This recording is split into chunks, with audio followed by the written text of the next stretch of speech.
உங்களுக்கு 1000 பிரச்சனைகள் இருக்கலாம். ஆனா, அந்த ஒரு பிரச்சனை வந்தா, ஏற்கனவே இருக்கிற 1000 பிரச்சனைகளும் பிரச்சனைகளாவே தெரியாது. அந்த ஒரு பிரச்சனை என்ன பிரச்சனைன்னு கேக்குறீங்களா? அதுதான் ஆரோக்கியம்.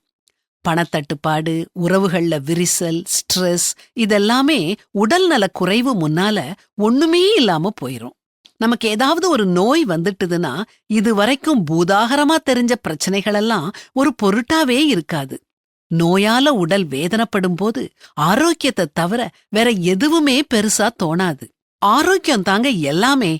ஆரோக்கியம்னா என்ன? தூங்கி முழிச்சு சந்தோஷமா படுக்கைய விட்டு எழும்பணும்.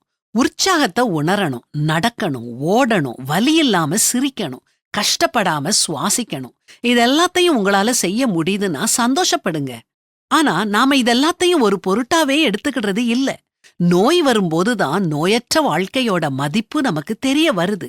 உடல் ஆரோக்கியம் கெடும்போது நம் கனவு சிதைக்கப்படுது, சோகம் நம்மள ஆட்கொள்ளுது, சின்ன விஷயங்களை செய்யக்கூட உடல் கஷ்டப்படுது. அதனால ஆரோக்கியத்துக்கு முக்கியத்துவம் கொடுங்க. சத்தான உணவை சாப்பிட்டு சரியான நேரம் தூங்கி உடற்பயிற்சி செஞ்சு உடல் நலனை பேணுங்க. மனசும் சுத்தமா இருக்கணும். கடவுளுக்கு பயந்து தீமை செய்யாம வாழணும்.